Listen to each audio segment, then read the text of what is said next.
Sahabat Shalom, selamat pagi. Tuhan memberkati. Kembali lagi pagi ini kepada sahabat. Pembacaan kitab suci pagi hari ini terambil dari Ulangan 5. Ulangan 5 ayat 1 sampai 22. Sekali lagi bacaan tersuci pada pagi hari ini terambil dari Ulangan 5 ayat 1 sampai 22. Ke-10 firman. Mose memanggil seluruh orang Israel berkumpul dan berkata kepada mereka, "Dengarlah hai orang Israel ketetapan dan peraturan yang pada hari ini kuperdengarkan kepadamu, supaya kamu mempelajarinya dan melakukannya dengan setia. Yahweh Tuhan kita telah mengikat perjanjian dengan kita di Horeb, bukan dengan nenek moyang kita Yahweh mengikat perjanjian itu, tetapi dengan kita yang ada di sini pada hari ini, kita semuanya yang masih hidup. Yahweh telah berbicara dengan berhadapan muka dengan kamu di gunung dan di tengah-tengah api. Aku pada waktu itu berdiri di antara Yahweh dan kamu untuk memberitahukan firman Yahweh kepadamu, sebab kamu takut pada api dan kamu tidak naik ke gunung." Dan ia berfirman, "Akulah Yahweh Tuhanmu yang membawa engkau keluar dari tanah Mitzraim, dari tempat perbudakan. Jangan ada padamu ilah lain di hadapanku. Jangan membuat bagi patung yang menyerupai apapun yang ada di langit di atas, atau yang ada di bumi di bawah, atau yang ada di dalam air di bawah bumi. Jangan sujud menyembah kepadanya atau beribadah kepadanya, sebab aku Yahweh Tuhanmu adalah Tuhan yang cemburu, yang membalaskan kesalahan bapa kepada anak-anaknya dan kepada keturunan yang ketiga dan keempat dari orang-orang yang membenci aku. Tetapi aku menunjukkan kasih setia kepada beribu-ribu orang, yaitu mereka yang mengasihi aku dan yang berpegang pada perintah-perintahku. Jangan menyebut nama Yahweh Tuhanmu dengan sembarangan, sebab Yahweh akan memandang bersalah orang yang menyebut namanya dengan sembarangan. Tetaplah ingat dan kuduskanlah hari Sabat, seperti yang diperintahkan kepadamu oleh Yahweh Tuhanmu. 6 hari lamanya engkau akan bekerja dan melakukan segala pekerjaanmu, tetapi hari ketujuh adalah hari Sabat Yahweh Tuhanmu. Maka janganlah melakukan sesuatu pekerjaan, engkau atau anakmu laki-laki atau anakmu perempuan, atau hambamu laki-laki atau hambamu perempuan, atau lembumu atau keledaimu atau hewanmu yang manapun, atau orang asing yang di tempat kediamanmu, supaya hambamu laki-laki dan hambamu perempuan berhenti seperti engkau juga. Sebab haruslah kau ingat bahwa engkau pun dahulu budak di tanah Mitzraim, dan engkau dibawa keluar dari sana oleh Yahweh Tuhanmu dengan tangan yang kuat dan lengan yang teracung. Itulah sebabnya Yahweh Tuhanmu memerintahkan engkau merayakan hari Sabat. Hormatilah ayahmu dan ibumu seperti yang diperintahkan kepadamu oleh Yahweh Tuhanmu, supaya lanjut umurmu dan baik keadaanmu di tanah yang diberikan Yahweh Tuhanmu kepadamu. Jangan membunuh, jangan berzina, jangan mencuri, jangan mengucapkan saksi dusta tentang sesamamu, jangan mengingini istri sesamamu, dan jangan menghasratkan rumahnya atau ladangnya, atau hambanya laki-laki atau hambanya perempuan, atau lembunya atau keledainya, atau apapun yang dipunyai sesamamu. Firman itulah yang diucapkan Yahweh kepada seluruh jemaahmu dengan suara nyaring di gunung dan di tengah-tengah api, awan dan kegelapan, dan tidak ditambahkannya apa-apa lagi. Ditulisnya semuanya pada 2 loh batu, lalu diberikannya kepadaku. Orang Israel takut menghadapi kedatangan Yahweh. Demikian bacaan Torah.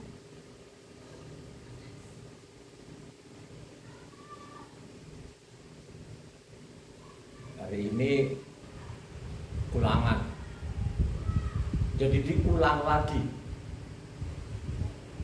Kalau kita baca di Keluaran 20 sana ada 10 Taurat.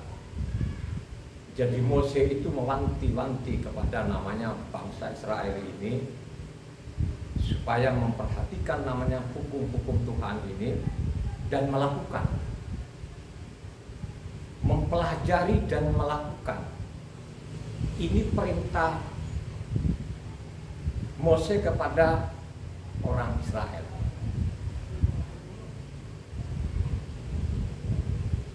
Sesudah saya merenung, saya membaca selama 23 tahun ini tanpa putus-putusnya, dan sampai saya bicara ini sudah 169 kali, mau masuk 170 kali. Tanpa berhenti saya baca kitab suci ini setiap hari di mana Musa berada. ada saja orang-orang yang mengajari orang lain itu ya seolah-olah namanya Taurat itu sudah tidak berlaku. Banyak sekali di luar sana itu bahwa yang lama itu dibuang, tidak berguna. Kalau engkau baca kitab suci ini dengan tuntas dari Kejadian sampai Wahyu berulang-ulang, tidak pernah akan mau mengeluarkan kata-kata itu. Kalau engkau mau saja baca kitab suci ini dari Kejadian sampai Wahyu, kau pelajari, kau renungkan, kau mencatat, tidak akan pernah mungkin mengatakan bahwa Taurat itu tidak berlaku. Pengalaman saya 23 tahun ini gak gampang, saudara. Saya makin tua, makin kencang saja baca kitab suci ini. Umurku mau 70 tahun.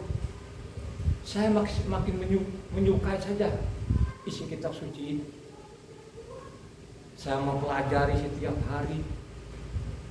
Makanya kalau saya bilang tahun ini saya, karena ini kan sedang saya puasa, sampai nanti tanggal 9 saya, tanggal 9 minggu depan, berarti saya habiskan kitab suci dari Kejadian sampai Wahyu itu 3 kali. Coba bayangkan aja, berarti saya hampir rata-rata 13 hari saja dari Kejadian sampai Wahyu.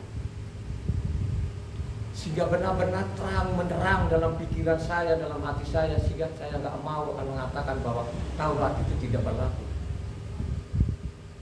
Persoalan sekarang itu banyak sekali orang yang tidak berminat membaca kitab suci ini, sangat tidak berminat dan tidak ada keinginan untuk dibaca kitab suci ini dari Kejadian sampai Wahyu. Kalaupun dia baca, ya sudah, dia baca seada-adanya.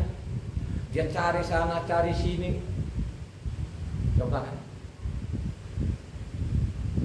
Mudah-mudahan teman saya kan itu kan tulisan-tulisan di WhatsApp kan dia teruskan saja, ya.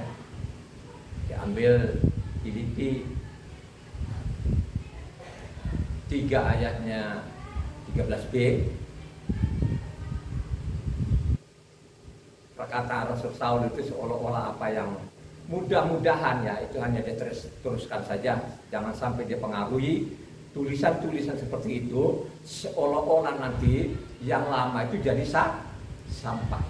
Ya, jadi saya baca dari WhatsApp-nya. Mudah-mudahan temanku ini jangan salah nangkap. Kalau dia baca dari atas Filipi 3, coba satu orang, Filipi 3 ayatnya 7 dan 8. Ini tidak dibaca yang benar, namanya surat Rasul Saul itu banyak orang mati loh saudara, mati tidak karu-karuan. Ini peringatan dari namanya Kepa, ya. Kepa sendiri salah paham surat-suratnya Rasul Saul, banyak orang mati katanya. Coba baca saudara satu, ini ada tulisan-tulisan apa, ini tulisannya Rasul Saul sendiri atau ulah-ulah namanya pena-pena palsu itu.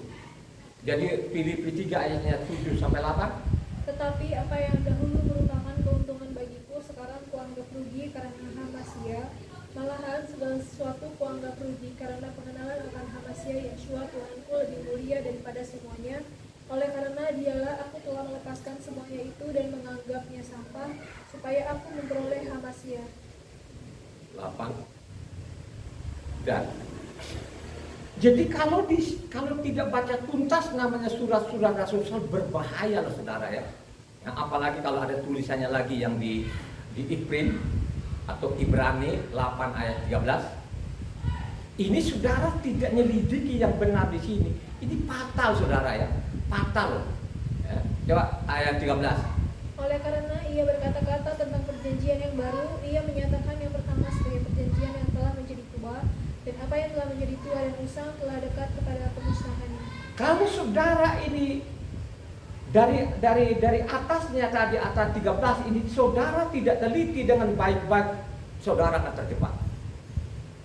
Jadi seolah-olah yang dikatakan itu namanya apa? Perjanjian lama sudah jadi usang dan dibuang. Hati-hati saudara, tulisan-tulisan di dalam ini kalau saudara tidak baca, mempelajari, saudara akan binasa. Dan ingat ya, peringatan kepada namanya Kepa, 2 Kepa 3 ayat 16, bagaimana kata Kepa? Ya, ingat ya, ini harus saudara mempelajari kitab suci ini. Kalau tidak, saudara akan binasa. Hal itu dibuatnya dalam semua suratnya apabila ia berbicara tentang perkara-perkara ini. Dalam surat-suratnya itu ada hal-hal yang sukar difahami, sehingga orang yang tidak memahaminya dan yang tidak teguh imannya memutarbalikannya menjadi kebinasaan mereka sendiri, sama seperti yang juga mereka buat dengan tulisan-tulisan yang lain. Coba saudara ya, ini diperingatkan teman-temannya yang lain, ya. Ingat ini tulisan-tulisan Rasul Saul ini loh ya saudara, banyak sekali yang kadang-kadang kalau susah dipahami, akhirnya banyak orang yang Ini ingat saudara ya. Kenapa saya bilang ini tadi? Ini kan banyak sekali yang saya terima ini dari teman saya. Ini dia kirimkan, diteruskan saja. Ya, mudah-mudahan ini teman saya ini dia pelajari kitab suci ini. Ya, hanya kadang-kadang temanku ini kayaknya terlalu emosi. Dia emosi. Nanti kalau saya bilang saya habiskan kitab suci ini, dikira saya sombong. Ya, dan ingat baik-baik ya saudara ya. Ya, kalau engkau memperoleh namanya apa? Ilmu sekuler itu harus engkau belajar. Tanpa engkau belajar, susah sekali engkau memperoleh ilmu sekuler. Ya, itu begitu. Maupun juga ilmu-ilmu kerohanian ini tanpa engkau pelajari, ya, lu nggak dapat apa-apa, mati ya. Ya. Kenapa saya bilang mati? Ya kan gitu kan? Itu tadi salah baca namanya tulisan-tulisan Rasul Saul. Gitu. Coba kan? Salah baca, salah mengerti. Makanya sering sekali saya angkat di setiap sahabat. Sekarang ini saya tambahkan di atas itu Matitia 5 ayatnya 17, 20. Ini saudara harus baca terus menerus. Saudara sampaikan kepada siapapun juga, dia tolak itu urusan lain. Sampaikan saja, mereka mau terima tidak terima ya sudah sampaikan. Karena itu jelas ada pasal dan ada ayatnya. Coba diulang lagi, namanya Matitia 5 ayatnya. Ini penting saudara ya. Ini penting loh, kedua loh batu ini penting loh saudara. Ya, sangat penting, disitulah nyawamu. Nyawamu di situ. Ya, mengabaikan satu saja ini, dua loh batu ini mati situ saudara. Bukan saya loh yang mengancam seperti itu. Kenapa saya angkat terus menerus ini? Ini tidak ada yang menanggap ini saudara. Ya. Kalau anggap ada punya menanggap itu kecil sekali. Kecil sekali. Ya. Mereka tidak hiraukan namanya Matitia 5 ayat 17-20 ini. Yang keras coba baca. Janganlah kamu menyangka bahwa aku datang untuk meniadakan hukum Taurat atau kitab para nabi. Aku datang bukan untuk meniadakannya, melainkan untuk menggenapinya. Karena aku berkata kepadamu, sesungguhnya selama belum lenyap langit dan bumi ini, satu iota atau satu titik pun tidak akan ditiadakan dari hukum Taurat sebelum semuanya terjadi. Karena itu, siapa yang meniadakan salah satu perintah hukum Taurat sekalipun yang paling kecil dan mengajarkannya demikian kepada orang lain, ia akan menduduki tempat yang paling rendah di dalam kerajaan surga. Tetapi siapa yang melakukan dan mengajarkan segala perintah-perintah hukum Taurat, ia akan menduduki tempat yang tinggi di dalam kerajaan surga. Maka aku berkata kepadamu, jika hidup keagamaanmu tidak lebih benar daripada hidup keagamaan ahli-ahli Taurat dan orang-orang Farisi, sesungguhnya kamu tidak akan masuk dalam kerajaan surga. Coba saudara, kamu tidak lebih benar dari mereka ini. Makanya kitab suci ini kita pelajari. Kita baca dengan benar, dengan baik. Jangan dari lahirmu sampai mati lu tidak pernah membaca kitab suci. Akhirnya lu mengharapkan saja dari mimbar-mimbar. Mimbar ini sudah dari generasi ke generasi juga dosa dan dosa. Kenapa saya bilang dosa dan dosa? Dosa itu apa? Saya mau tanya. Dosa itu apa? Melanggar namanya hukumnya tuh Tuhan, itu namanya dosa. Hukumnya Tuhan itu yang dimaksud apa? Yang kita baca hari ini. Ini kan kedua loh batu. Ya, loh batu pertama itu namanya kasih kepada Tuhanmu, loh batu itu kepada sesamanya manusia. Ya kan? Makanya dia mengatakan kalau engkau baca Lukas 10 ayatnya 25-28 yang keras, supaya ini pendengar ini benar-benar mencatatnya. Ini Lukas dicatat loh saudara. Lukas 10 ayat 25-28. Pada suatu kali berdirilah seorang ahli Taurat untuk mencoba Yeshua. Katanya, Guru, apa yang harus kuperbuat untuk memperoleh hidup yang kekal? Apa yang saya perbuat supaya saya peroleh hidup yang kekal? Jawab Yeshua kepadanya, apa yang tertulis? Apa yang tertulis di sana? Apa yang kau baca di sana? Jawab orang itu, kasihilah Yahweh Tuhanmu dengan segenap hatimu, dan dengan segenap jiwamu, dan dengan segenap kekuatanmu, dan dengan segenap akal budimu, dan kasihilah samamu manusia seperti dirimu sendiri. Kata Yeshua kepadanya, jawabmu itu benar, perbuatlah demikian, maka engkau akan hidup. Benar itu jawab, lakukan itu akan engkau selamat. Amin gak ini? Amin. Kalau ada yang mengatakan ini bahwa Taurat ini sudah zamannya dulu orang Israel, ini kemarin saya baca juga loh saudara, ditanggapin saya tulisan saya, ada seorang bapak itu menulis dia, ini bapaknya satu juga agak pikun-pikun juga kelihatannya. Jadi bapak ini dia ambil namanya Keluaran 9 ayat 15-16. Saya ikutin namanya tulisan bapak ini. Pada waktu dia tulis itu saya juga ambil tulisan dari namanya Ulangan 7 ayat 15. Kan gitu ya. Orang-orang akan membenci dia, akan diberikan dia mengizinkan penyakit. Begitu nafsunya bapak ini mungkin pengaruh tua juga, dia tidak terlalu baca di atas yang tulis, dia bilang, aduh saya dengan situ tidak sepakat ya. Terus dia mengatakan berhikmah sedikit dong. Coba kan. Ya, dia berhikmah sendiri. Terus jelentuk lagi ada satu lagi dia nyeletuk juga masuk di situ. Dia bilang, "Oh, penyakit itu sudah ada."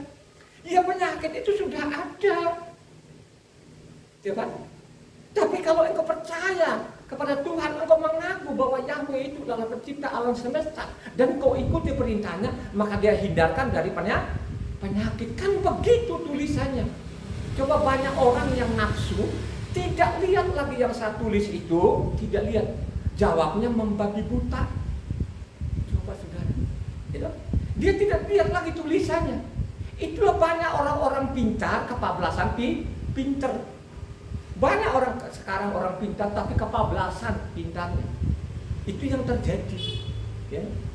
Lu sangat jelas kok yang kita baca hari ini. Kamu dengar Israel, perhatikan namanya hukum-hukum, harus kamu pelajari dan melakukan. Ini penekanannya mempelajari. Itu. Coba.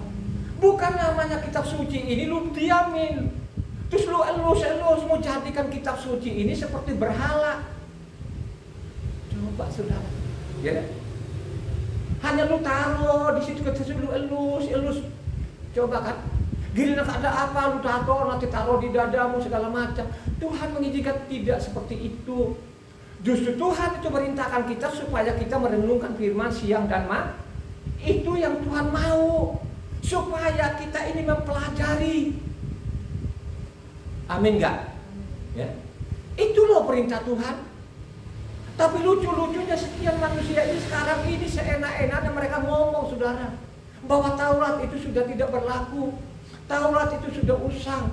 Coba bayangkan tadi kalau kita baca namanya Matthias 5 itu, ya, selama ada langit dan bumi ini satu titik satu iota.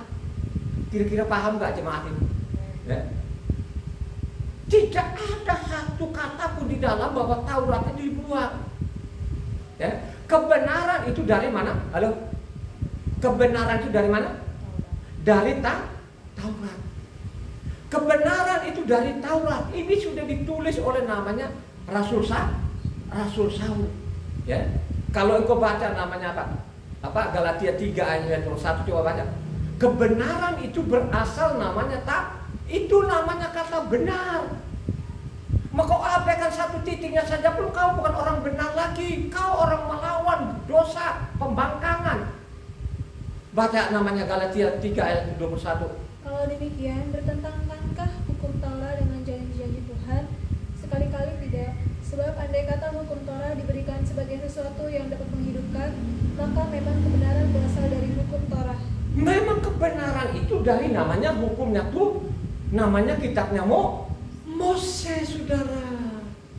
Bacalah namanya kitab-kitab Saul, tulisan Saul ini dengan lengkap. Jangan dipotong-potong. Kalau engkau potong-potong, itu peringatan namanya kepatah di banyak orang mati. Ya, ingat baik-baik loh lah. Ini nggak main-main. Makanya saudara itu mempelajari. Coba kan, seperti namanya Ina, Ibu Ana, Ina, Evan ini coba. Mereka itu sekolah sekuler. Ya coba. Berikut tekunnya mereka tekun belajar itu saudara. Ya. Coba kan, mereka punya target. Coba kan, misalnya Evan dan Ina itu target kami, saya kan teknik sipil, ambil teknik sipil. Target mereka ini 3,5 tahun itu mata kuliah harus selesai supaya namanya supaya terpenuhi target tadi itu, makanya dia harus namanya mempelajari. Ya, sehingga 3,5 tahun mereka itu selesai namanya mata kuliahnya. Ya, dan 6 bulan itu mempersiapkan tesisnya dengan namanya wisuda. Itu orang-orang yang memiliki kemauan untuk mempelajari namanya ilmu teknik. Ya, coba kan Ina ini kan Evan sama Ina ini belajar siang malam coba. Akhirnya keluar lah ijazahnya mereka coba. Lihat saja pun ijazahnya itu coba AB. Ya. Pada waktu mereka sodorkan sana untuk cari pekerjaan itu nggak lama loh saudara. Nggak lama dia langsung diterima kerja. Kan begitu coba kan. Coba pada waktu mereka kerja nanti saudara, udah kagak ada lagi yang tanggung-tanggung saudara. Ya. Karena mereka sudah pelajari, kan mereka belajar setiap hari. Begitu juga kerohaniannya ini. Kalau engkau tidak mau mempelajari, mau dapat apa? Ya. Makanya Tuhan sendiri pun ya mengajarkan kepada orang Israel itu, kalau engkau mengangkat raja, ya, makanya harus engkau menyalin namanya Taurat itu supaya lu berikan kepada raja ini, supaya raja itu Taurat itu harus ada di sampingnya. Selama ada di sampingnya itu bukan dielus-elus, supaya dia membacanya, supaya dia tidak menyimpang dari namanya hukumnya tuh Tuhan. Coba baca Ulangan 17 ayat 18-20. Ya. Jadi ini Tuhan sendiri pun mengatakan pada Moses, beritahukan kepada orang Israel, kalau mereka itu mengangkat raja, makanya harus kau salin namanya Taurat ini, hukumku, supaya kau berikan raja ini, supaya raja ini dia membacanya seumur hidupnya. Coba baca yang kencang. Apabila ia duduk di atas tahta kerajaan, maka haruslah ia menyuruh menulis baginya salinan hukum ini menurut kitab yang ada pada imam-imam orang Lewi. Itulah yang harus ada di sampingnya, dan haruslah ia membacanya seumur hidupnya untuk belajar takut akan Yahweh Tuhannya dengan berpegang pada segala isi hukum dan ketetapan ini untuk dilakukan, supaya jangan ia tinggi hati terhadap saudara-saudaranya, supaya jangan ia menyimpang dari perintah itu ke kanan atau ke kiri, agar lama ia memerintah, ia dan anak-anaknya di tengah-tengah orang supaya ini tidak menyimpang dan kanan ke kiri. Coba saudara, Tuhan mengajarkan kita ini supaya kita membaca kitab suci dari Kejadian sampai Wahyu dengan benar, supaya kita ini memiliki namanya apa? Pengetahuan akan namanya hukumnya tuh Tuhan. Ini ajaran Tuhan. Tuhan itu tidak diberikan kita yang sulit-sulit. Ya, diperintahkan kita ini manut saja, ikuti saja. Jangan menyimpang yang sudah tertulis. Kalau engkau menyimpang dari tertulis, nanti ada namanya akibatnya. Ya. Jadi kemarin saya bicara namanya masalah Tuhan, nama Tuhan untuk kekal sampai selama-lamanya, tidak boleh diganti, maupun juga namanya hukum-hukumnya tidak boleh kita ganti. Ya, tidak boleh. Ya.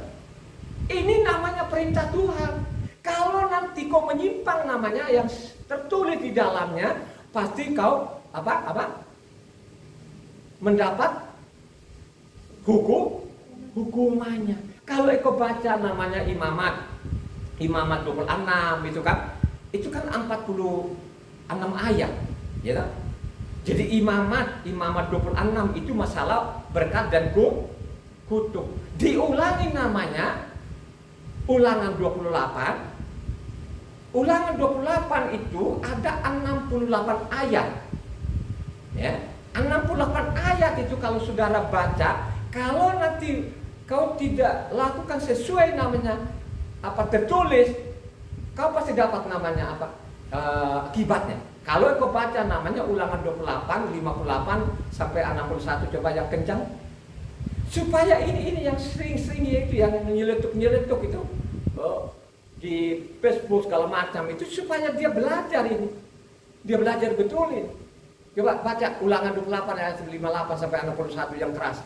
Jika engkau tidak melakukan dengan setia segala perkataan hukum Torah yang tertulis dalam kitab ini, dan engkau tidak takut akan nama yang mulia dan dahsyat ini, yakni akan Yahweh Tuhanmu, maka Yahweh akan menimpakan pukulan-pukulan yang ajaib kepadamu dan kepada keturunanmu, yakni pukulan-pukulan yang keras lagi lama dan penyakit yang jahat lagi lama.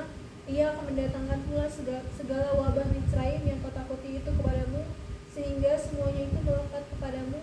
Juga berbagai-bagai penyakit dan pukulan yang tidak tertulis dalam kitab Torah ini akan ditimbulkan Yahweh menimpa engkau sampai engkau punah. Coba kan, kalau kau menyimpang yang sudah tertulis di dalam ini, kau apa? Maka dia bilang, siapa yang mengabaikan satu iota atau satu titik saja pun akan dihukum. Itu neraka loh saudara. Coba, itu perkataannya Tuhan itu tegas nggak? Ini kan tegas. Coba saudara, ya. Makanya saya miris juga loh kalau ada yang nyeletuk dia ikut. Ya kalau dia ikut, dia nggak membangkang, itu lain urusan. Itu pembangkangan loh di dalam itu. Dia bilang adalah, saya kalau masalah corona tinggal saya patuhi namanya perintah pemerintah, pemerintah sama akan teratur, gitu. Saya minum obat, gitu. Nggak salah kan begitu. Apakah orang sekarang misalnya saya tidak obat, apakah salah? Saya ada jaminan di dalamnya. Ya. Kalau engkau mengenal Tuhan yang benar baik, siapa itu pencipta alam semesta, maka dia akan menghindarkan penyakit dan malapetaka. Kan begitulah janjinya. Gitu? Sampai-sampai dicatat di Mazmur 91 yang 16 ayat itu. Gitu? Ya, dia jamin di situ. Nah saya omong ini kalau saya tidak mengalami sendiri, ya saya juga nggak berani ngomong. Ya banyakkan saja berulang-ulang saya bersaksi, saya baca kitab suci dari tahun 2000 sampai saya bicara ini kan sudah 169 kali. Coba dari tahun 2000 itu saya tidak pernah ke dokter, saya tidak pernah minum obat. Coba kan, ya selama mau 23 tahun ini, coba kan sehat-sehat saja kan. Apakah sebelumnya juga nggak minum? Oh tidak. Sebelumnya saya langganan rumah sakit juga, minum obat hampir setiap hari. Coba kan, sesudah saya mengenal Tuhan, saya ikuti perintahnya, luar biasa. Sudah 23 tahun, bukan saya saja, istri saya, kedua anak saya, coba berempat dalam rumah tangga ini. Ya, coba mirip terus sudah, ya nggak keluar spesial. Ya. Apa nggak luar biasa bahwa Yahweh itu luar biasa? Itu kita buktikan bahwa Yahweh itu dasar. Kita harus mengalami juga. Coba kan? Ya. Apakah Tuhan meninggalkan orang yang berseru kepadanya? Dia tidak meninggalkan. Sayalah orangnya. Saya masih hidup. Saya masih menyampaikan kebenaran ini. Bahwa Tauratnya itu kan kekal. Itu kedua loh batu loh saudara. Siapa saja yang mengutak-utik dengan titik dengan koma, gitu, akan dihukum. Coba kan. Makanya diperintahkan juga sesudah namanya Mose itu, perintahkan namanya apa? Abdinya. Abdinya ini dia luar biasa. Namanya siapa abdinya Mose? Bernama Yosua bin Nun. Yosua bin Nun ini saudara, dia luar biasa. Dia tidak cacat. cacat di hadapan Tuhan. Dia sempurna di hadapan Tuhan. Tidak pernah saya ketemukan yang salah. Namanya Yeshua bin Nun. Makanya pada waktu digantikan Mose itu pesan kepada Tuhan apa? Harus kau renungkan namanya apa? Hukum Tuhan ini siang dan malam supaya engkau namanya berhasil. Coba saudara baca namanya Yeshua bin Nun 1 ayatnya 6-9. Kuatkanlah dan teguhkanlah hatimu, sebab engkaulah yang akan memimpin bangsa ini memiliki negeri yang kujanjikan dengan bersumpah kepada nenek moyang mereka untuk diberikan kepada mereka. Hanya kuatkan dan teguhkanlah hatimu dengan sungguh-sungguh. Bertindaklah hati-hati sesuai dengan seluruh hukum yang telah diperintahkan kepadamu oleh hambaku Mose. Janganlah menyimpang ke kanan atau ke kiri, supaya engkau beruntung kemanapun engkau pergi. Janganlah engkau lupa memperkatakan kitab Torah ini, tetapi renungkanlah itu siang dan malam, supaya engkau bertindak hati-hati sesuai dengan segala yang tertulis di dalamnya, sebab dengan demikian perjalananmu akan berhasil dan engkau akan beruntung. Coba saudara, jangan kau bosan-bosan memperkatakan namanya hukum Tuhan. Sampaikan saja. Mereka mau terima, tidak terima, sampaikan saja. Gitu? Sampaikan saja, karena ada waktu nanti untuk penghukuman. Ya kan? Coba saudara, apa ada orang? Saya pernah ditarung itu, ada yang tanggapin nggak? Mati dia 5, nggak berani saudara. Yang miliaran orang itu tidak pernah akan berani namanya tanggapin itu. Ya, 1 iota 1 titik. Selama langit dan bumi ada, 1 iota 1 titik tidak boleh dihilangkan. Mendingkan langit dan bumi, kata penulis juga satuin Luka 16 ayat 17 sana mengatakan, mendingkan langit dan bumi lenyap daripada namanya 1 titik 1 iota hukum Torah. Tegas tuh, tegas itu. Ya, tinggal saudara milih. Ikuti namanya perintah manusia atau perintah Tuhan. Halo? Ya. Harus kau berusaha. Baca kitab suci ini dengan benar baik. Tanpa engkau membaca kitab suci, tanpa engkau pelajari, maka engkau tidak akan dapat apa-apa. Pasti engkau disesatkan. Ya. Coba, oh kita benar. Apanya yang benar? Hukum-hukumnya Tuhan kau tinggalkan, kau robak semuanya, termasuk nama Tuhan kau robak. Coba kan, itu berubah gak yang kita baca tadi? Akulah Yahweh gitu, terus dia tulis dihilangkan Yahweh, dia taruh apa? Tuhan guru besar semua. Ini kan fatal. Coba kan, justru dia taruh itu supaya orang ingat siapa yang keluarkan orang Israel dari Misraim. Itu kan penting. Terus sekarang itu dihilangkan, tidak ada nama Yahweh lagi, dikasihlah nama Tuhan Guru Besar semua. Saudara, kalau sudah seperti itu mau selamat. Mau selamat itu bukan saya loh. Tadi kan sudah dibaca kan Lukas 10 ayat 25-28. Nah, apa yang tertulis di sana? Coba kan? Nah, dia baca bla bla bla bla gitu. Lakukan, engkau akan selamat. Gitu? Coba kan?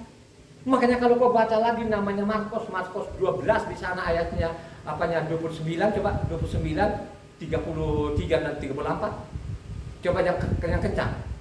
Jawab Yeshua, hukum yang terutama ialah dengarlah hai orang Israel, Yahweh Tuhan kita Yahweh itu Esa. Kasihlah Yahweh Tuhanmu dengan segenap hatimu dan dengan segenap jiwamu dan dengan segenap akal budimu dan dengan segenap kekuatanmu. Dan hukum yang kedua ialah kasihlah sesamamu manusia seperti dirimu sendiri. Tidak ada hukum lain yang lebih utama daripada kedua hukum. Lalu kata ahli Taurat itu kepada Yeshua, tepat sekali guru, benar katamu bahwa dia Esa dan bahwa tidak ada yang lain kecuali dia. Memang mengasihi dia dengan segenap hati dan dengan segenap pengertian dan dengan segenap kekuatan, dan juga mengasihi sesama manusia seperti diri sendiri adalah jauh lebih utama daripada semua korban bakaran dan korban sembelihan. Yeshua melihat bagaimana bijaksananya jawab orang itu, dan dia berkata kepadanya, engkau tidak jauh dari kerajaan Tuhan. Dan seorang pun tidak berani lagi menanyakan sesuatu kepada Yeshua. Ya. Kalau ini orang membaca, mereka mau menangkap dengan benar, tidak akan banyak orang yang mati tidak karu-karuan loh saudara ini. Ya. Sekarang di bumi ini ada kekacauan yang luar biasa. Peperangan di mana-mana, bencana demi bencana, malapetaka demi malapetaka, saudara. Ini sudah di depan mata kita. Kalau orang seperti saya ini yang baca kitab suci merinding. Coba kan, merinding loh saudara. Kalau mendengar kata-kata itu, Taurat itu dibuang. Coba kan, mereka ambil cobos sana, cobos sini yang saya tidak ngerti loh. Ya? Sampai-sampai tadi yang dia kirimkan, dia teruskan, apa maksudnya ini gitu. Coba kan, apa maksudnya? Ya? Coba kan, apakah namanya Yasua ini tidak mereka dengar nggak? Sudah di Facebook di mana-mana itu sudah ada. Tidak pernah orang bertanya. Dia tetap dosa permanen dipegang erat-erat, saudara. Dosa itu melanggar hukumnya Tuhan. Dosa itu siapa yang melanggar Tauratnya Tuhan, itu namanya dosa. Kalau namanya Taurat tidak ada, tidak dosa, saudara.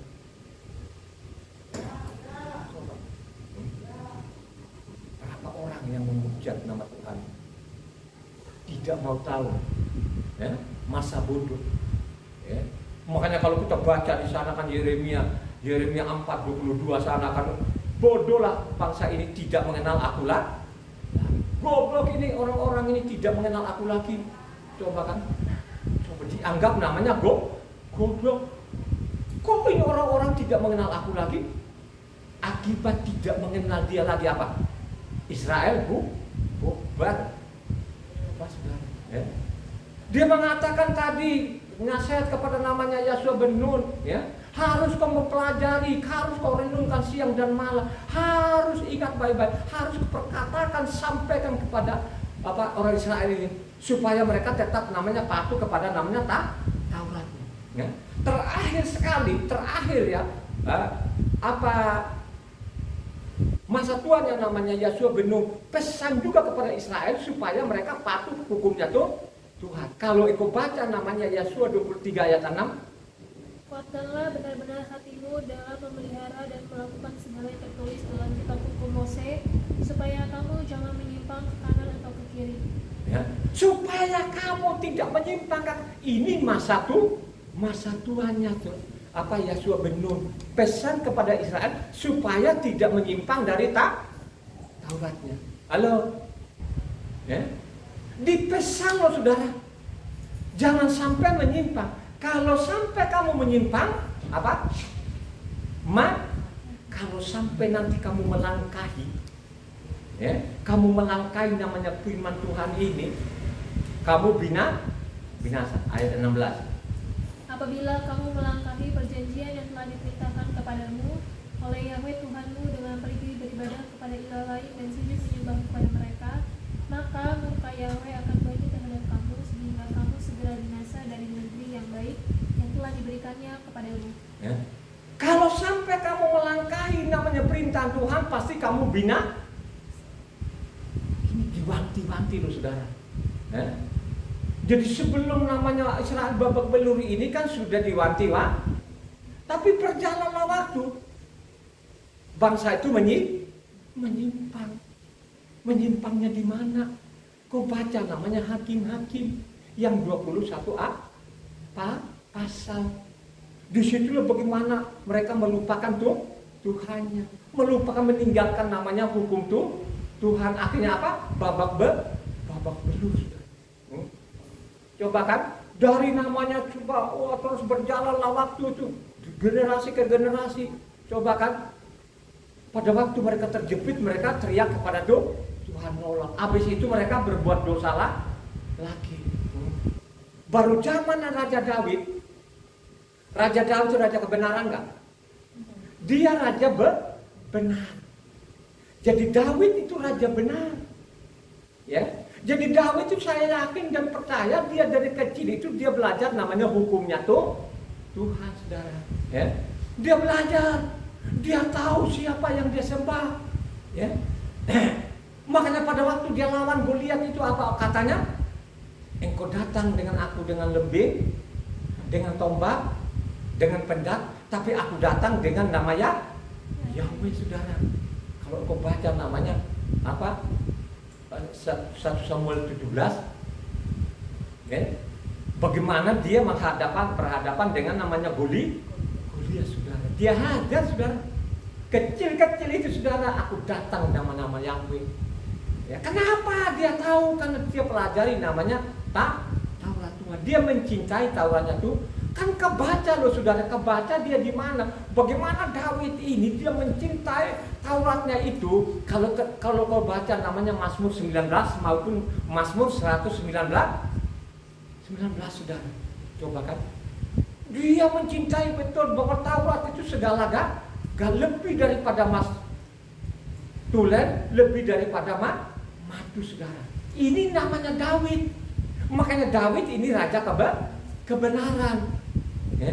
Coba 1 Samuel 8 ayatnya 15.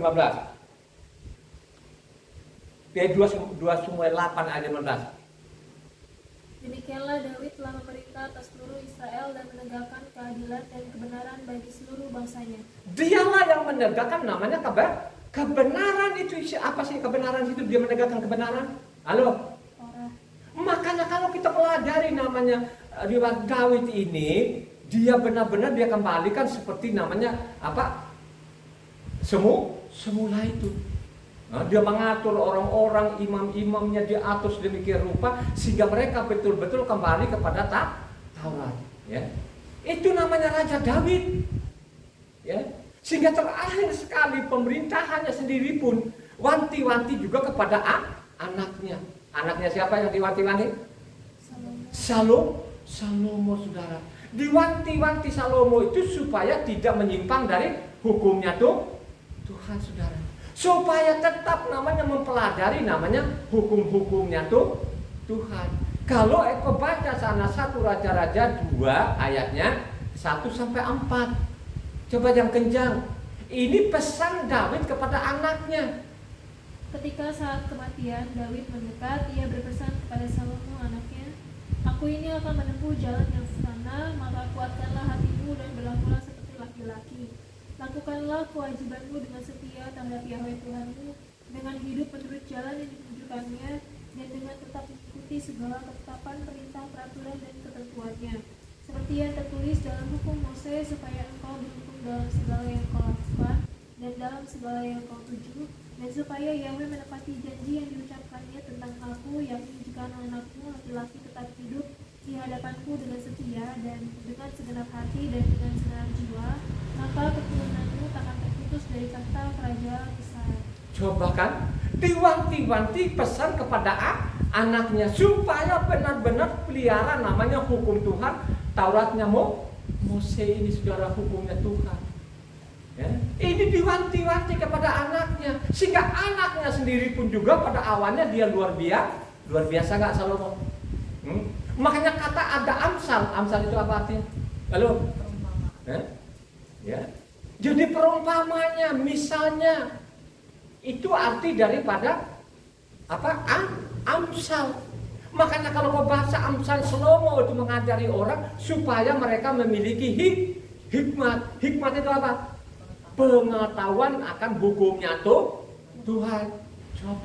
Coba Amsal 1. Amsal 1 ayat 1-4. Salomo dan Daud raja Israel, untuk mengetahui hikmat dan didikan, untuk mengerti kata-kata yang bermakna, untuk menerima didikan yang menjadikan pandai, serta kebenaran, keadilan, dan kejujuran, untuk memberikan kecerdasan kepada orang yang tak berpengalaman dan pengetahuan serta kebijaksanaan kepada orang muda. Coba kan, supaya mengajari orang-orang ini supaya mereka memiliki pengetahuan akan hukumnya Amin gak itu? Begitu juga Amsal 2 ayat 6. Karena Yahweh lah yang memberikan hikmat, dari mulutnya datang pengetahuan dan kepandaian. Coba kan, ya? Dari Tauratnya orang, kalau kau baca Tauratnya setiap hari hukumnya, pasti engkau memiliki pengetahuan akan hukumnya Tuhan. Amin gak itu? Halo? Ya. Ini di kata Salomo itu luar biasa hikmatnya, saudara. Gak ada tanding atau duanya. Coba mengajari orang-orang supaya ini namanya kitab suci, jangan kau jadikan berhala. Kau pegang kitab suci ini, kau pelajari tiap hari. Ya. Kau taruh di sampingmu. Gak boleh jauh-jauh itu kitab suci di sampingmu. Sehingga setiap saat kau buka, kau baca, kau renungkan. Ini perintah Tuhan, saudara. Ya. Maupun juga Amsal 3, bagaimana pengetahuan itu seperti namanya menggali tambang. Ya, Amsal 3, 1-3. Hai anakku, janganlah engkau melupakan ajaranku, dan biarlah hatimu memelihara perintahku, karena panjang umur dan lanjut usia serta sejahtera akan ditambahkannya kepadamu. Janganlah kiranya kasih dan setia meninggalkan engkau. Kalungkanlah itu pada lehermu, tuliskanlah itu pada loh hatimu. Taruh dalam hatimu, kalau engkau taruh dalam hatimu, pasti diperpanjang umurmu, katanya. Kalau engkau benar-benar melakukan perintahku ini, ya, gitu loh kan, aku hindarkan segala penyakit, malapetaka, ku perpanjang umurmu, ku genapi umurmu. Itu perintah Tuhan. Ya. Coba bagaimana katanya kau punya Tuhan. Terus di rumah sakit banyak sekali kabel, kuping, telinga, hidung dan lain sebagainya. Terus Tuhan kemana? Ya, lu renung nggak kalau mengalami seperti itu? Ya, coba kan? Apakah Tuhan mengizinkan seperti saya tidak ketemukan? Karena sudah saya baca 169 kali, tidak ketemukan. Ya. Maupun juga Amsal 9 ayat 10-11. Permulaan hikmat adalah takut akan Yahweh, dan mengenal yang Maha Kudus adalah pengertian. Karena oleh aku umurmu diperpanjang, dan tahun-tahun hidupmu ditambah. Takut akan Tuhan itu ikuti perintahnya. Supaya kita mengetahui perintah Tuhan, makanya kita pelajari, direnungkan siang dan malam. Maka tidak seenaknya kita melanggar perintah Tuhan. Ya. Kalau ada dibantah segala macam, misalnya tiap sahabat saya angkat, dia bantah, mau tidak bantah silakan aja. Suatu saat orang itu kan tercatat di sana, gitu? Yang menolak perintah Tuhan, terutama sahabatnya itu dicatat. Setiap dia menghujat, setiap dia mengolok-ngolok, itu dia tidak akan lolos itu orangnya. Dicatat. Suatu saat nanti makanya bukan nih buku, nih catatan mau ada nih, ya. Suatu saat nanti dibuka, kan ada catatannya di atas. Sekarang belum. Pada waktu nanti date gitu dibukakan apa yang lu lakukan di bumi ini, bagaimana lu menghujat hukum-hukumnya Tuhan, lu menghujat nama Tuhan, itu kan dibuka. Ya. Ya. Amsal 30 ayatnya 2-3. Sebab aku ini lebih bodoh daripada orang lain, pengertian manusia tidak ada padaku, juga tidak kupelajari hikmat, sehingga tidak dapat kukenal yang Maha Kudus. Coba, karena aku tidak mempelajari namanya hukumnya Tuhan, akhirnya tidak mengenal Tuhan, saudara. Gitu? Sekarang yang menyelamatkan engkau itu hartamu atau pengetahuan? Halo? Yang menyelamatkan engkau? Yang menyelamatkan engkau itu adalah pengetahuan akan mengenal Tuhan, itu menyelamatkan engkau. Bukan kekayaanmu, bukan karena otakmu pinter.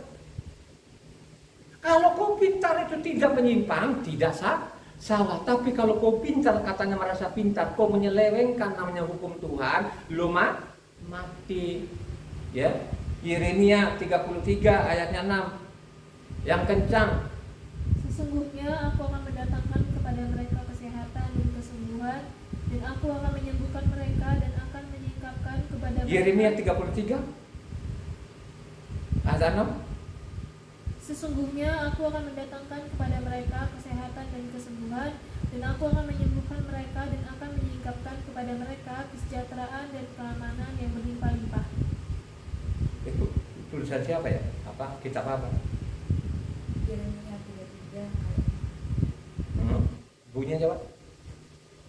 Sesungguhnya aku akan mendatangkan kepada mereka kesehatan dan kesembuhan, dan aku akan menyembuhkan mereka dan akan menyingkapkan kepada mereka kesejahteraan dan keamanan yang berlimpah-limpah. Saya lupa lagi, sebenarnya 33. Yang menyelamatkan adalah pengetahuan. Kalau kita tinggalkan dulu, ya. Yesaya. Ya, Yesaya 33. Coba. Masa keamanan akan tiba bagimu, kekayaan Oh yang iya, menyelamatkan. Yesaya berapa? Bukan Yeremia, Yesaya 33 ayat 6. Masa keamanan akan tiba bagimu, kekayaan yang menyelamatkan ialah hikmat dan pengetahuan. Takut akan Yahweh itulah harta benda Sion. Jadi kekayaan yang menyelamatkan itu namanya apa? Pengetahuan, saudara. Ya. Coba kan. Itu yang dimaksud tuh, yang dikehendaki tuh Tuhan. Berjalanlah waktu orang, ya, tidak mau menghiraukan lagi kita suci, ditinggalkan, tidak ada lagi yang mau membacanya. Kalau sudah seperti itu, akhirnya apa? Melupakan tuh Tuhan. Coba kan. Ya. Pokoknya dari zaman Raja Daud ini diperingatkan tadi kan, ya, supaya tidak meninggalkan Taurat. Berjalanlah waktu meninggalkan Tauratnya Tuhan enggak? Mereka meninggalkan. Kalau engkau baca di sana 2 Raja-Raja 17, coba baca 2 Raja-Raja 17 ayatnya 13 sampai 23 yang kencang. Yahweh telah memperingatkan kepada orang Israel dan kepada orang Yahuda dengan perantaraan semua nabi dan semua tukang tilik. Berbaliklah kamu daripada jalan-jalanmu yang jahat itu dan tetaplah ikuti segala perintah dan ketetapanku sesuai dengan segala undang-undang yang telah kuperintahkan kepada nenek moyangmu dan yang telah kusampaikan kepada mereka dengan perantaraan hamba-hambaku para nabi. Tetapi mereka tidak mau mendengarkan, melainkan mereka mendengarkan tebuhnya seperti nenek moyangnya yang tidak percaya kepada Yahweh Tuhan mereka. Mereka menolak ketetapannya dan perjanjiannya yang telah diadakan dengan nenek moyang mereka, juga peraturan-peraturannya yang telah diperingatkannya kepada mereka. Mereka mengikuti dewa kesia-siaan sehingga mereka mengikuti bangsa-bangsa yang di sekeliling mereka. Walaupun Yahweh telah memerintahkan kepada mereka, janganlah berbuat seperti mereka itu. Mereka telah meninggalkan segala perintah Yahweh Tuhan mereka dan telah membuat 2 anak lembu tuangan. Juga mereka membuat patung Asyera, sujud menyembah kepada segenap tentara langit dan beribadah kepada Baal. Tambahan pula mereka mempersembahkan anak-anaknya sebagai korban dalam api dan melakukan tenung dan telaah dan memperbudak diri dengan melakukan yang jahat di mata Yahweh sehingga mereka menimbulkan sakit hatinya. Sebab itu Yahweh sangat murka kepada Israel dan menjauhkan mereka dari hadapannya. Tidak ada yang tinggal kecuali suku Yahuda saja. Juga Yahuda tidak berpegang pada perintah Yahweh Tuhan mereka, tetapi mereka hidup menurut ketetapan yang telah dibuat Israel. Jadi Yahweh menolak segenap keturunan Israel. Ia menindas mereka dan menyerahkan mereka ke dalam tangan perampok-perampok sampai habis mereka dibuangnya dari hadapannya. Ketika ia mengoyakkan Israel daripada keluarga Daud, maka mereka mengangkat Yerobeam ben Nebat menjadi raja. Tetapi Yerobeam membuat orang Israel menyimpang daripada mengikuti Yahweh dan mengakibatkan mereka melakukan dosa yang besar. Demikianlah Israel hidup menurut segala dosa yang dilakukan Yerobeam. Mereka tidak menjauhinya sampai Yahweh menjauhkan orang Israel dari hadapannya seperti yang telah difirmankannya dengan perantaraan semua hambanya para nabi orang Israel diangkut dari tanahnya ke Asyur ke dalam pembuangan. Demikianlah sampai hari ini. Coba kan, ya? Coba kan? Sampai hari ini, apakah dia tidak utus nabi-nabinya memperingatkan namanya kerajaan utara, tapi tetap ngeyel saudara, ya.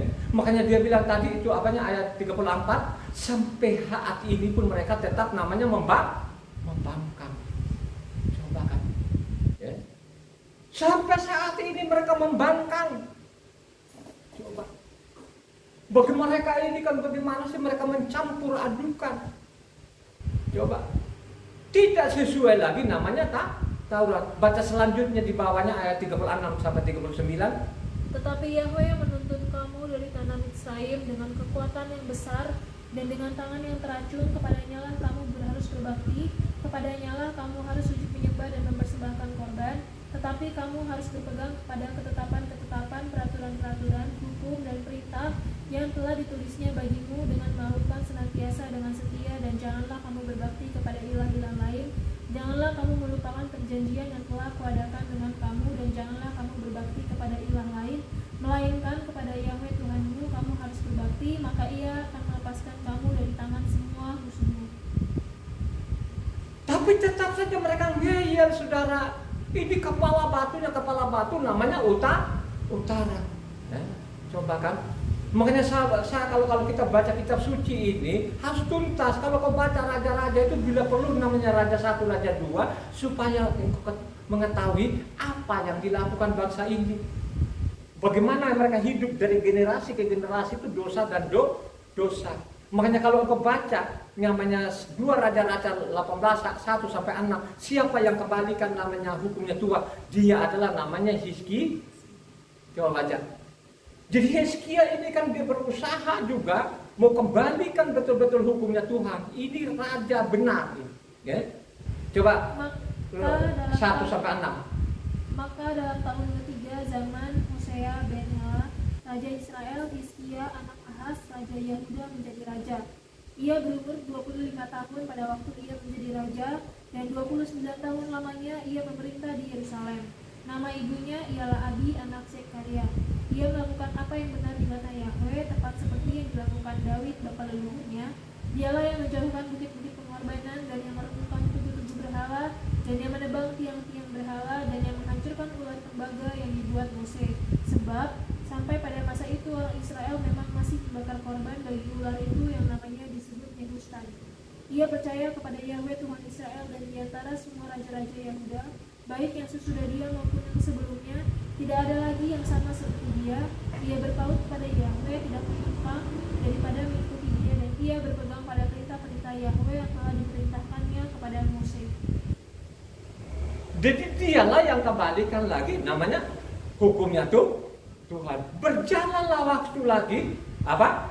Mereka meninggalkan hukum lagi, tidak mengenal nama Yahweh lagi Tuhan. Siapa lagi ini? Ini anaknya sendiri. Bernama siapa? Anaknya Manase, saudara. Cucunya juga begitu. Cucunya bernama Amon, saudara. Coba kan? Ya. Jahat juga, saudara. Coba bapaknya begitu baik, mencintai namanya hukum Tuhan, tapi anaknya maupun cucunya juga melakukan jahat. Akhirnya cicitnya yang melakukan namanya hukumnya tuh siapa cicitnya? Cicitnya Hizkia siapa? Ya, Yosia ini juga raja benar. Ini berakhirlah segala-galanya, saudara. Dan berakhirlah segala-galanya karena ular namanya Manase, saudara. Selesai sudah. Ya. Bagaimana pada waktu itu dia sadar betul-betul bahwa Tuhan itu marah. Akhirnya namanya Yosia ini mengajak namanya Israel supaya kembali namanya hukumnya tuh Tuhan. Coba baca 2 Raja-Raja 23 ayat 1 sampai 3 supaya kita pelajari, supaya kita tidak ikut-ikutan, ya. Ini penting sekali namanya hukumnya Tuhan ini. Jangan engkau abaikan ini. Kalau engkau abaikan ini, ya, mati, ya. Jangan ikut-ikutan di luar, jangan terkecoh karena banyaknya mereka. Jangan terkecoh karena gelarnya. Jangan aja. Ya. Baca. Sesudah itu raja menyuruh orang mengumpulkan semua tua-tua Yehuda dan Yerusalem. Kemudian pergilah raja ke rumah Yahweh, dan bersama-sama dia semua orang Yehuda dan semua penduduk Yerusalem, para imam, para nabi, dan seluruh orang awam dari yang kecil sampai yang besar. Dengan didengar mereka, ia membacakan segala perkataan dari kitab perjanjian yang ditemukan di rumah Yahweh itu. Sesudah itu berdirilah raja dekat tiang, dan diadakannya perjanjian di hadapan Yahweh untuk hidup dengan mengikuti Yahweh dan tetap menuruti perintah-perintahnya, peraturan-peraturannya, dan ketetapan-ketetapannya dengan segenap hati dan dengan segenap jiwa, dan untuk menepati perkataan perjanjian yang tertulis dalam kitab itu, dan seluruh rakyat turut mendukung perjanjian itu. Dia berusaha untuk kembalikan namanya hukum Tuhan. Coba saudara. Akhirnya apa? Karena gara-gara ulahnya Manase, ya, kalau kau baca Manase itu sana 2 Raja-Raja 21 kan sangat jelas, ya. Yang sudah dirobohkan oleh bapaknya tadi Hizkia tadi dibangunlah lagi, saudara. Ada namanya patungnya Asera dan lain sebagainya. Gara-gara Manase ini, sekalipun namanya Yosia ini raja benar, akhirnya dari Yosia ini sampai saat ini coba kan Yerusalem hancur. Coba kan, ya. Apakah ini Israel ini tidak dosa dengan dosa?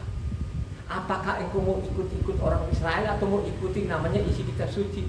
Apakah engkau mengikuti yang banyak-banyak sana, yang jutaan miliaran orang, ya, yang menyimpang dari hukumnya Tuhan, ya? Supaya engkau tahu bahwa mereka menyimpang itu harus engkau mempelajari. Amin gak? Harus engkau pelajari.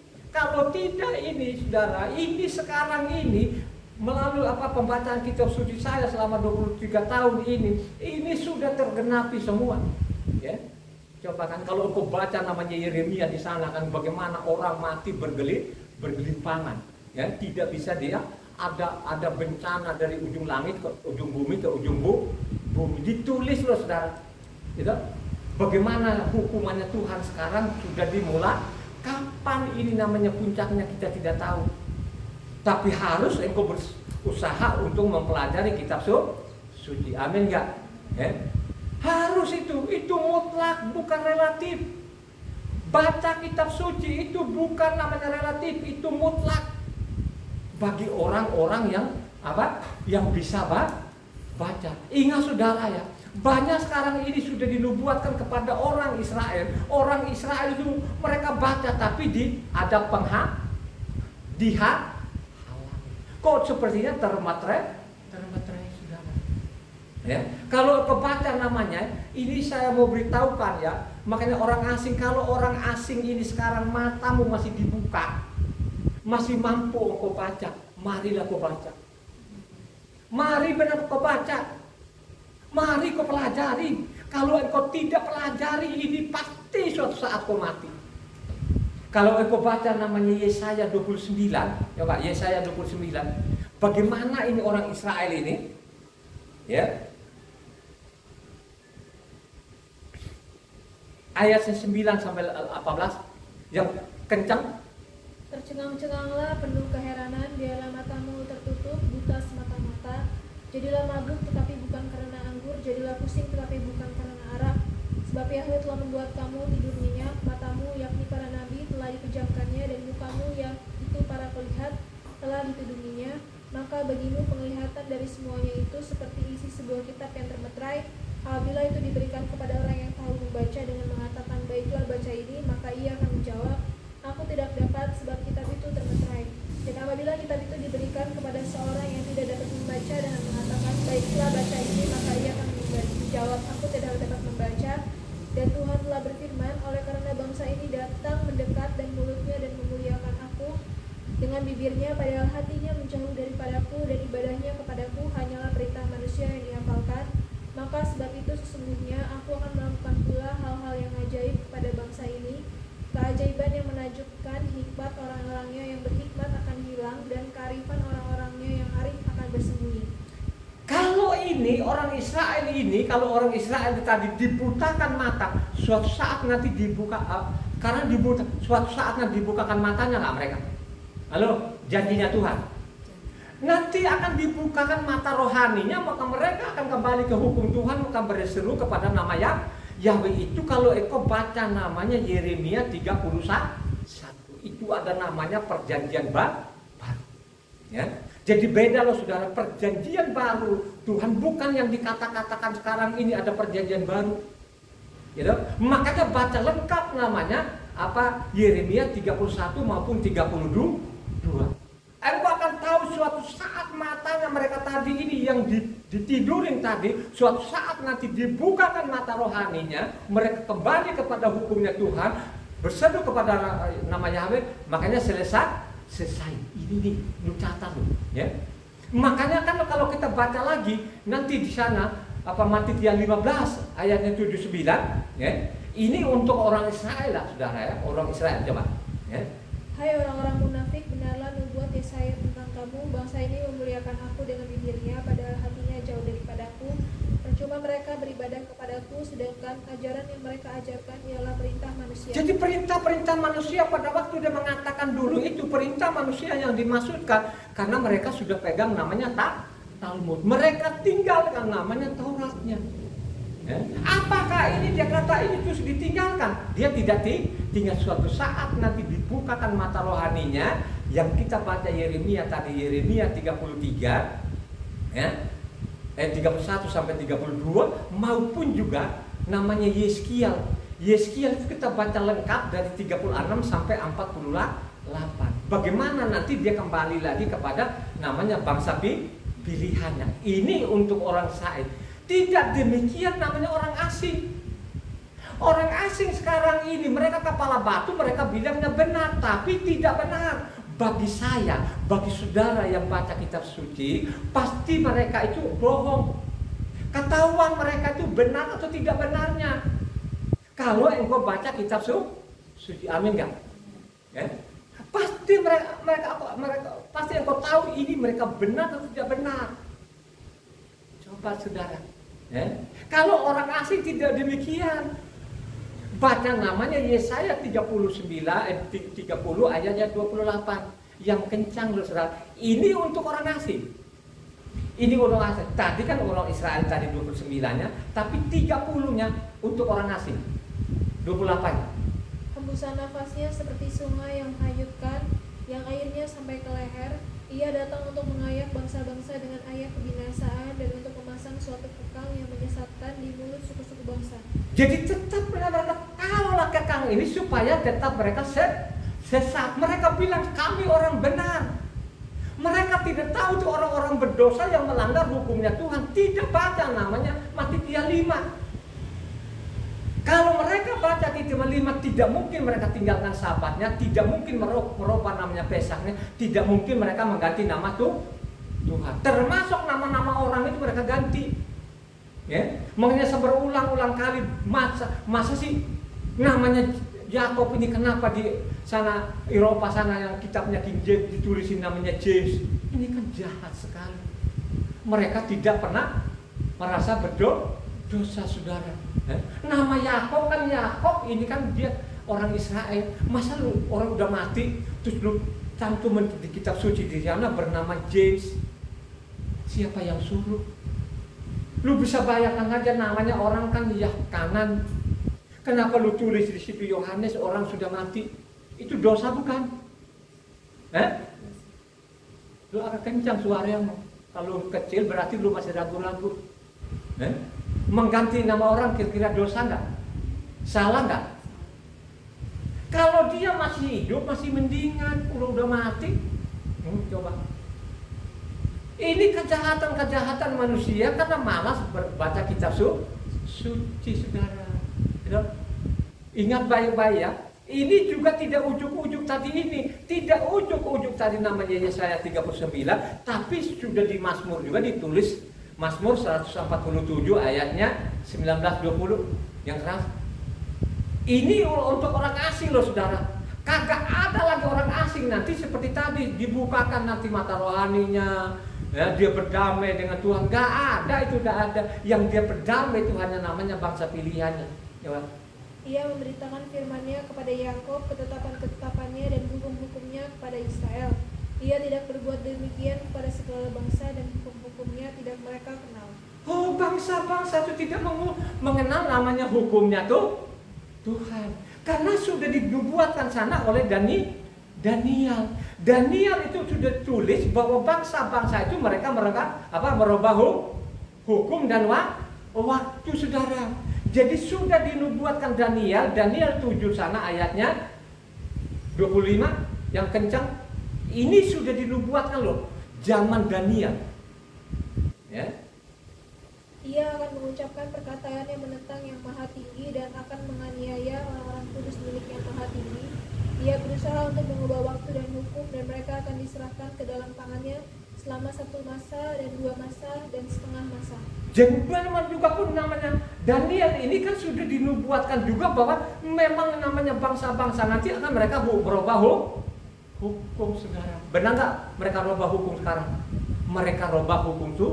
Hukumnya Tuhan itu lengkap dia karena ada ketentuan di sana Imamah 23. Imamah 23 itu semua namanya hari perayaannya. Ketentuan Tuhan sudah ditetapkan, ketetapan Tuhan. Jadi bunyinya di sana yang ditetapkan oleh Tuhan, tapi dirubah oleh bangsa-bangsa mengganti semuanya.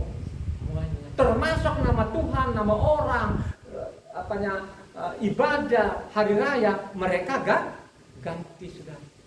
Ya, mereka samar-samarkan. Ini bukan mengada-ngada. Itulah tadi nubuatan-nubuatan benar-benar tergenapi sampai saat ini. Ya. Bagaimana ini mereka timbul tipu dan tipu dan tipu, bohong dan bohong, saudara. Coba baca Yeremia 9. Bagaimana mereka nipu dan nipu ini, ya? Yeremia 9 ayat 3 sampai 6. Mereka melenturkan lidahnya seperti busur, dusta dan bukan kebenaran, merajalela dalam negeri. Sungguh mereka melangkah dari kejahatan kepada kejahatan, tetapi Yahweh tidaklah mereka kenal.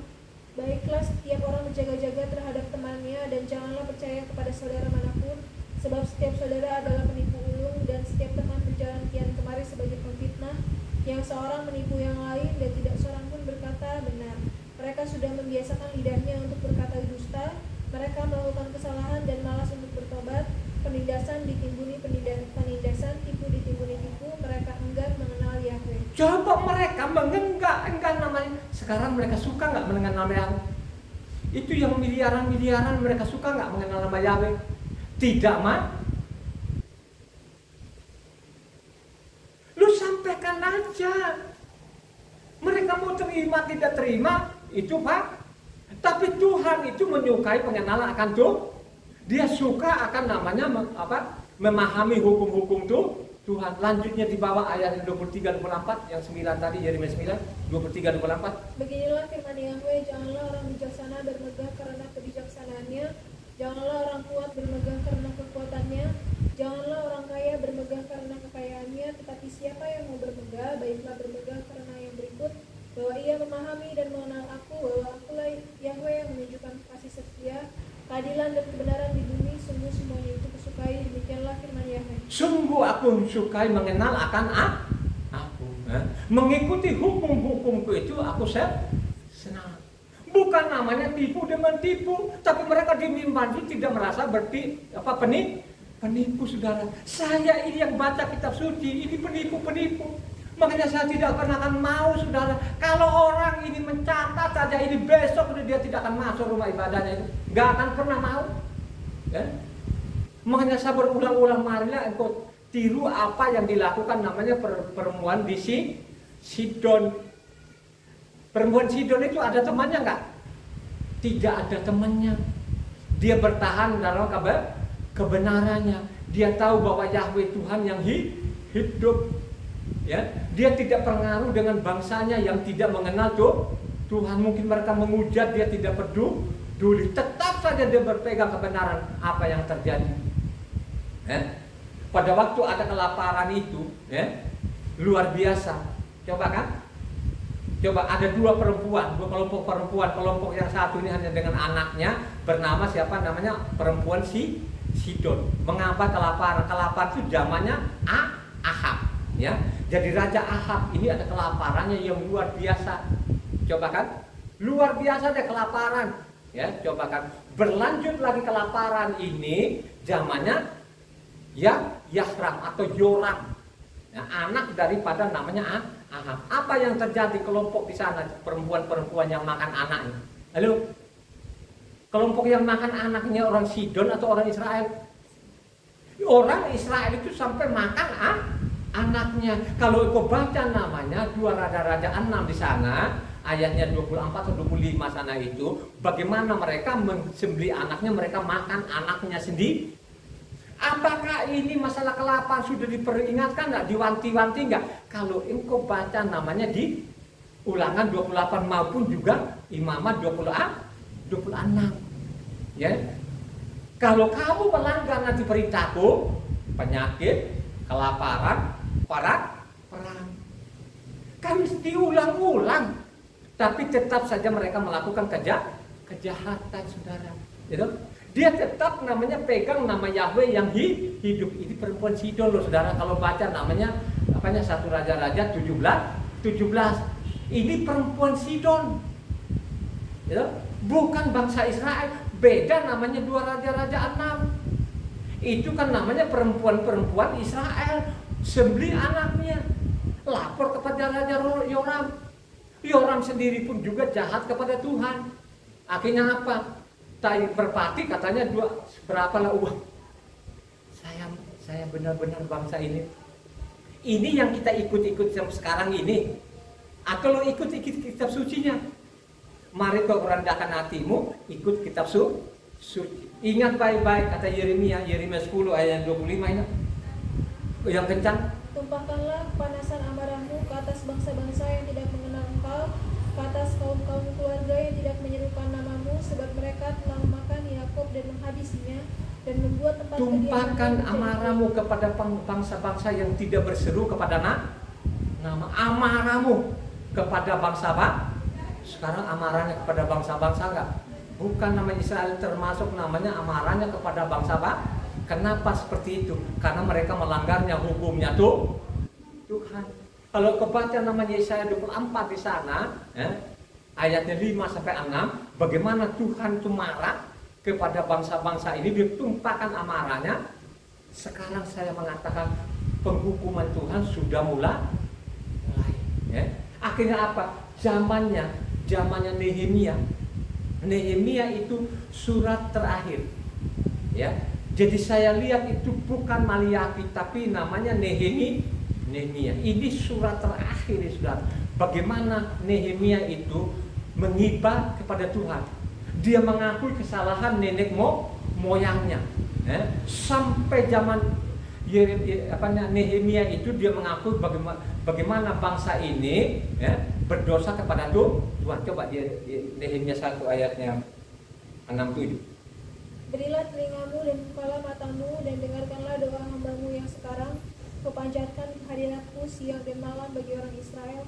Hamba-hambamu itu dengan mengaku segala dosa yang kami orang Israel telah lakukan terhadapmu. Juga aku dan kaum keluargaku telah berbuat dosa. Kami telah sangat bersalah terhadapmu dan tidak mengikuti perintah-perintah, ketetapan dan peraturan-peraturan yang telah kau perintahkan kepada Mose hambamu itu. Ingatlah akan firman yang kau pesan kepada Mose hambamu itu, yakni dia, bila kamu berubah setia, kamu akan kucerai-beraikan di antara bangsa-bangsa. 8-9. Tetapi bila kamu berbalik kepadaku dan tetap mengikuti perintah-perintahku serta melakukannya, maka sekalipun orang-orang buanganmu ada di ujung langit, akan kukumpulkan mereka kembali dan kubawa ke tempat yang telah kupilih untuk membuat namaku diam di sana. Jadi itulah yang saya bilang tadi. Jadi orang Israel sudah mulai bertahap ini mereka keluar, tapi ada puncaknya nanti. Israel ini kan dikembalikan lagi kepada tanah leluhurnya. Di situ nanti dia akan berdamai. Kapan berdamainya? Pada waktu namanya Yerusalem ketiga itu dibangun, itu namanya perjanjian baru dengan Israel. Dia berdamai dengan Israel. Bagaimana mereka mengatakan sekarang ini apanya? Oh, ini sudah ada perjanjian baru. Bagaimana mereka bunuh kok adalah apa namanya berdamai gimana sih? Justru dia dibunuh, ini ada suatu saatnya nanti dia berdamai dengan Israel. Kalau kau baca lengkap itu namanya Yeremia 31, ya. Kalau orang cerdas itu baca Yeremia 31 itu. Yeremia 32 pun juga Yeremia 31 dibaca lengkap itu. Ya. Kalau orang membaca itu terus direnungkan, nggak akan ketipu. Ya, coba sekarang kita ditipu. Berapa orang yang mereka tipu di dunia ini kan, yang pengkhotbah di mimbar ini coba kan. Makanya saya mengatakan mereka memperlengkapi diri dengan titel itu berderet-deret. Akhirnya apa? Mereka membunuh orang. Ya, menyimpang dari Taurat itu sudah mereka membunuh. Bukan saya. Tuhan sendiri pun tadi baca namanya Matitia 5 ini. Ya, orang dia Matitia 5 itu tidak ada hiraukan. Dia lebih bela namanya tadi penyesat-penyesatnya itu. Coba kan.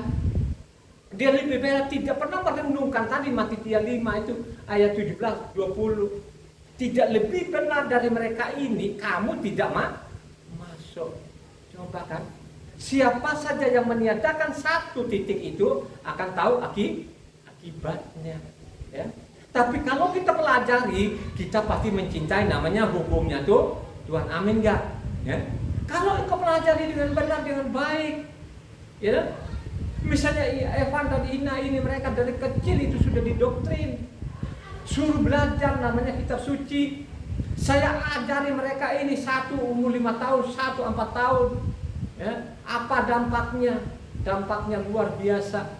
Coba anakku ini Coba kan, waktu saya ajarin namanya hukum Tuhan ini, ya, hidupku lagi kejepit, usahaku sudah habis, tapi saya tetap bertahan di situ. Terus saya ajari kedua anak ini, hasilnya apa?